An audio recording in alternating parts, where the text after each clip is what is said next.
Bonsoir Christophe. Salut, bonsoir à tous. Ravi de t'accueillir sur RFM pour parler avec toi de ton actualité, l'album, la tournée, la vie aussi, et l'occasion pendant une heure d'écouter tes nouveautés et tes plus grands succès. Première question, comment vas-tu ? Écoute, je suis en pleine forme. Je suis en pleine répétition, je prépare ma tournée et puis ça va, j'ai les idées qui fusent un peu dans tous les sens et tout baigne, j'ai envie de dire. Mais tant mieux, ton petit Jules a maintenant un petit frère, félicitations pour la naissance de Marcel, c'était en août dernier. Ouais, c'est ça. C'est sur un nuage. Donc voilà, quoi, la famille, là, ça devient la vraie famille, j'ai envie de dire. Et ouais. Quand t'es 4 à la maison, là, ça rigole pas. Ah, c'est clair, tu dois avoir du boulot. Hein. Nous venons d'écouter la Poupée, destin sans pitié d'une sans domicile fixe, l'une de mes chansons préférées de l'album, une chanson que tu as coécrite avec Mike Ibrahim, auteur, entre autres de Julien Clerc d'ailleurs et de Stanislas. Raconte-nous cette chanson, elle est vraiment, vraiment touchante, on l'a entendue il y a quelques secondes sur RFM. Ouais, la Poupée, c'est un morceau, en fait, c'est une dame qui squattait en bas de chez moi. À Paris là et voilà que j'ai vu pendant des mois et qui a disparu quoi et alors elle a dû changer de trottoir. Ah ouais. Elle a dû trouver un autre endroit peut-être plus sympa et c'est vrai que j'avais pris l'habitude de parler avec elle quand je la croisais quoi. Et elle savait qui tu étais? Non, même pas en fait. C'est encore mieux ça. Et c'est vrai que je tchatchais avec elle quoi. Elle était constamment là et elle m'a inspiré cette chanson, La Poupée, où j'avais envie d'expliquer un petit peu l'indifférence quoi. Ouais. Alors tu as rencontré Serge Lama il y a 5 ans sur la tournée des Enfoirés. Avec lui tu as écrit le titre Je veux du bonheur que nous écouterons un peu plus tard. Je veux du bonheur, c'est aussi le nom de ton 3e album, mais c'est surtout un cri du cœur, j'ai envie de dire, non, en ce qui te concerne, même si dans cet album il y a 12 moments de bonheur en tout cas. Ouais, sur cette chanson c'était ça quoi, c'était l'envie de m'exprimer, l'envie de vivre et de m'éclater et surtout de dégager un côté positif quoi. Quand j'ai appelé Serge Lama pour bosser avec lui, je lui ai dit écoute, j'aimerais avoir un mantra, un truc qui donne la pêche aux gens qui m'écoutent, qui me suivent et à moi-même. Ouais. Et puis voilà, il a tapé dans le mille quoi, il m'a écrit cette chanson. Je veux du bonheur, le nouvel album de Christophe Maé, classé directement numéro 1 des ventes en France, album très blues, un voyage à la Nouvelle-Orléans pour retrouver l'inspiration. Christophe, raconte-nous comment ça s'est passé. T'as décidé de partir comme ça du jour au lendemain? Ouais, écoute, j'avais envie de prendre l'air, quoi, retrouver un peu l'anonymat. Et je sortais d'une grosse de la tournée précédente, donc énorme tournée où j'ai vu pratiquement 1 million de personnes. Ouais. Et c'est vrai que là, j'avais ce 3e album à faire. J'avais déjà envie de retrouver les gens, mais voilà, j'avais cet album à faire et j'avais pas l'inspiration. Donc mon rêve de gosse, j'ai réalisé mon rêve de gosse quoi. J'ai voulu me faire la route du blues et puis j'ai embarqué la famille avec moi. Et quand je suis arrivé à la Nouvelle-Orléans, c'est vrai que là-bas, comme je l'ai dit plusieurs fois, c'est vrai que c'est vraiment l'oasis pour une oasis artiste quoi. Ouais, c'est un endroit magnifique où il y a que des musiciens de partout. J'ai rencontré un gars qui est avec moi sur scène aujourd'hui, qui fait des claquettes, qui joue de la flûte traversière, qui chante.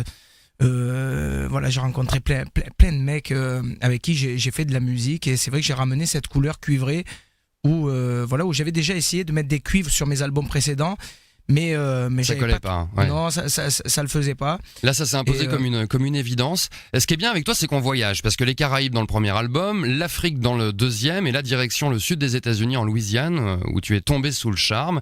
On voyage tout en restant en France avec toi. Tu as expliqué que si tu avais 18 ans, là aujourd'hui, en septembre 2013, tu partirais t'installer à la Nouvelle-Orléans. Ah, je crois. Ouais, franchement, je serais parti. Facilement 1 an vivre là-bas quoi. J'ai lu que tu es comme, comment dirais-je, transporté lorsque tu entends ton public en concert qui reprend tes chansons. Ça c'est quelque chose qui ça c'est clair que c'est toujours un grand moment parce que quand j'avais 17-18 ans et que je commençais à rêver et à essayer de composer les premières chansons, c'est le rêve de tous les mecs qui chantent, je crois. Ouais. D'imaginer une foule qui reprenne tes chansons et puis voilà, depuis quelques années j'ai la chance que ça se soit réalisé, donc c'est toujours un grand moment quoi. C'est un succès incroyable quand même, ça doit te faire vraiment, tu dois avoir une sensation très étrange quand tu vois ce succès incroyable partout où tu vas, c'est fascinant hein. Je dois dire que c'est assez magnifique parce que là ça dure depuis un petit moment, le plus chaud pour un artiste c'est sur la durée que ça se passe quoi. Ouais. Et là c'est vrai que c'est le 3e album, j'ai eu un super accueil avec cet album. des médias, du public. Les gens sont encore sont là, sont présents. Et voilà, et là j'ai la chance de démarrer le 4 octobre au Palais des Sports. Voilà, jusqu'au 27 d'ailleurs, et c'est la salle qui t'a révélé au grand public avec le Roi Soleil. Tu as une histoire particulière avec cette salle. Ouais, c'est une salle déjà que j'adore parce que c'est une grande salle avec une capacité de 4500 personnes, et il y a un côté assez intimiste, quoi. Les gens sont proches de la scène, et il y a un truc qui me plaît, et puis c'est vrai que je dois beaucoup... et puis tous les grands sont passés dans cette salle aussi, quoi. Et ouais. Alors, concert ultra, méga, super VIP RFM avec Christophe Maé, puisque tu vas aller chez l'une ou l'un de nos auditeurs. Ce sera dans quelques jours. On va pousser la table du salon, les chaises, et tu vas faire le show. C'est sympa aussi d'aller à la rencontre du public, et comme ça, de l'intérieur, grâce à RFM. Ça c'est ce que j'apprécie le plus, je crois. Ouais. Jouer dans des petits comités, et puis là, c'est vrai que ça peut être... Alors franchement, je l'ai pas fait, je l'ai pas encore fait, de me retrouver dans un salon avec une dizaine de personnes, mais je pense qu'on va se passer un super moment, quoi. Alors Christophe, pour cette nouvelle tournée, tu veux visiblement un spectacle vivant et mobile. Tu veux que le concert, en quelque sorte, retranscrive ce que tu as vécu en Louisiane. Ouais, effectivement, j'essaie de monter ça. On est en pleine répète là, c'est un peu prématuré encore, mais en tous les cas, j'ai carrément un marching band à mes côtés, c'est-à-dire voilà, on va être 10, 12 personnes, et j'ai de la chance parce que je suis vachement bien entouré, quoi. J'ai des multi-instrumentistes. Vous serez tous en costume rétro, chaussures anciennes, années 50, noir et blanc, c'est ça l'esprit. Il y a plusieurs tableaux, mais ça en fait partie, quoi. Ouais, ça en fait partie parce que en fait, quand j'étais à la Nouvelle-Orléans, je suis allé dans des clubs de jazz mythiques de là-bas, un club entre autres qui s'appelle le Preservation Hall, où Fats Domino, Louis Armstrong ont démarré dans ce club. Et là, je suis arrivé là-bas, il y avait une groupe de papis, et tous en nœud-pape, smoking noir et blanc, et j'ai trouvé ça tellement élégant. Que voilà, quand je suis rentré, je me suis dit bon, on va tous se fringuer comme ça sur scène. Ouais. Et puis voilà, ça nous permet de nous plonger dans le délire, quoi. Christophe, si tu avais un don, de quel don voudrais-tu bénéficier? Un don au hasard, celui que tu veux. Écoute, moi j'ai envie les gens qui peignent. Ah ouais. Ouais. T'aurais aimé être peintre. Ouais. Ta première idole, c'était qui? T'étais fan de qui au commencement? Ma grande révélation, ça a été Stevie Wonder. Stevie Wonder. La chose dont tu es le plus fier, Christophe? Oh, ma petite famille. Le dernier SMS que tu as reçu? Bah écoute, c'est ma petite famille. Ah, sympa. Voilà.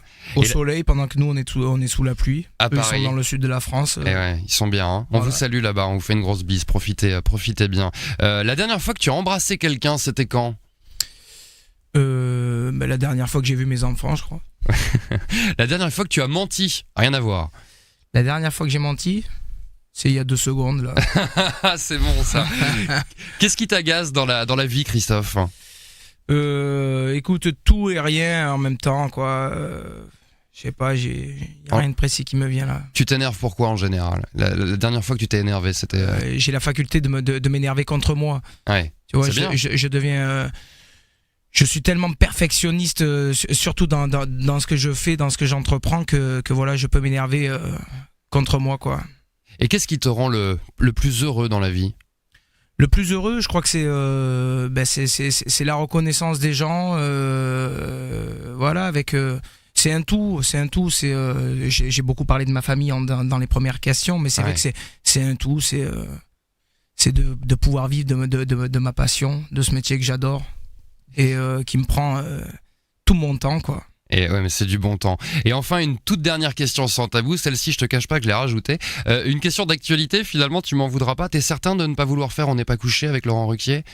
Ah, écoute, peut-être qu'un jour j'irai. Je vais appeler Laurent, ça va lui faire plaisir. Jusqu'à 30 ans, tu as écumé les piano-bars dans les stations balnéaires et de sport d'hiver, un exercice très formateur. Quel conseil pourrais-tu donner à celles et ceux qui nous écoutent aujourd'hui, qui font un petit peu de musique comme ça dans leur coin et qui rêvent un jour d'avoir la carrière de Christophe Maé?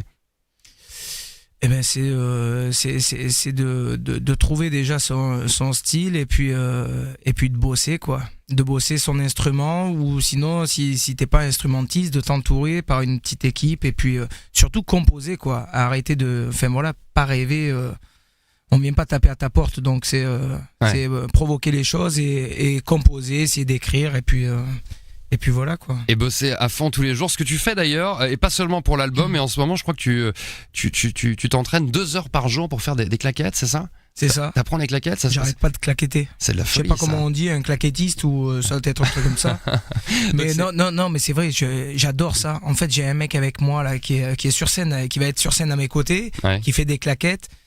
Et de le voir faire, ça m'a mis les nerfs parce que j'avais commencé il y a quelques années à travailler un petit peu ça, mais j'avais décroché et là j'y suis à fond et j'adore ça.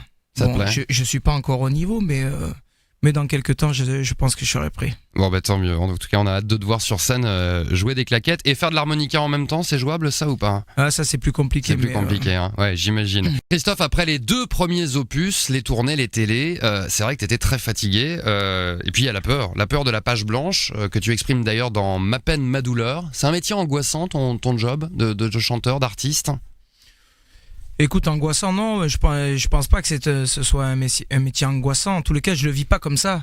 C'est, je crois, le plus beau qui existe, un des plus beaux métiers qui existent.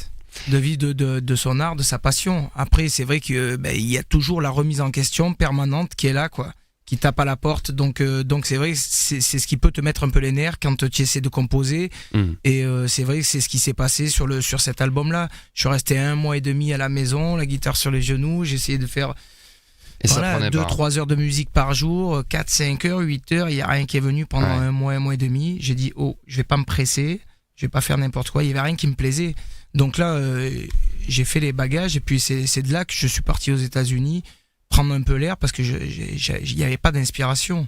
Donc cette phrase là, je souffre en silence mais je sais que j'aurai sa peau, c'est une phrase qui est sortie quand tu bossais justement dans cette période d'un mois, un mois et demi chez toi. Ma douleur, ma peine est vraiment le premier titre qui est sorti.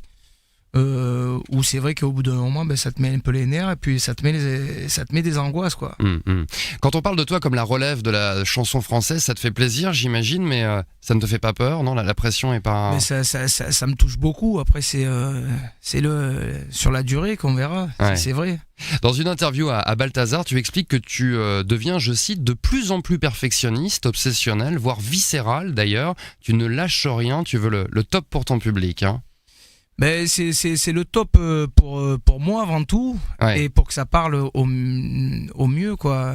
Enfin pour que ça parle aux gens. Et c'est vrai que je suis perfectionniste parce que c'est pas une usine quoi. Non. Je suis à la maison voilà avec un acolyte ou 2, avec mes 2 potes musiciens, je compose. J'écris, je démarre mes textes. Après, j'appelle Mike Ibrahim, un pote qui m'a écrit, avec qui j'ai écrit une grosse partie de cet album-là. Mais c'est vrai que... Et avec qui tu passes beaucoup de temps d'ailleurs, puisque tu expliques que tu veux vraiment un auteur, un pote, un ami, et pas seulement quelqu'un qui t'envoie un papier avec 3-4 disons que ça marche pas, quoi. Il n'y a pas de hasard. Tu reçois pas un texte comme ça. Enfin voilà, aujourd'hui, j'ai 37 ans, j'ai envie de parler des choses qui me causent quoi. Qui te parle. Une dernière question Christophe, demain soir c'est le premier prime de la saison 4 de Danse avec les stars en direct sur TF1 à 20h50. Je crois savoir que ta femme est prof de danse. Elle te chambre pas avec Danse avec les stars? Non, elle te verrait pas dans le programme? Franchement je m'éclate à regarder cette émission sincèrement. Après moi y aller non. Bon. Alors là je serais pas doué parce que là c'est carrément des danses qui c'est dur. Ça a l'air très très chaud ça. Bon, alors j'ai une bonne et une mauvaise nouvelle. La mauvaise nouvelle, c'est que voilà, c'est fini. Mais la bonne nouvelle, c'est qu'on ira t'applaudir, Christophe, au Palais des Sports du 4 au 27 octobre et puis un peu partout en France, avec RFM évidemment. Et puis l'album, on vous le conseille, Je veux du bonheur. Merci beaucoup, Christophe, d'être venu nous rendre une visite dans le studio d'RFM pour cette nouvelle interview VIP. Merci à toi de m'avoir invité, Vincent. Et puis je fais un gros bisou à tous les auditeurs et puis je vous dis à très vite. C'est les auditrices qui vont être contentes aussi, parce qu'un bisou de Christophe Maé, je peux te dire que... Et j'ai passé un bon moment aussi. C'était très très sympa. Merci Christophe, à bientôt. Cool. Prends soin de toi et on continue à te suivre évidemment sur RFM.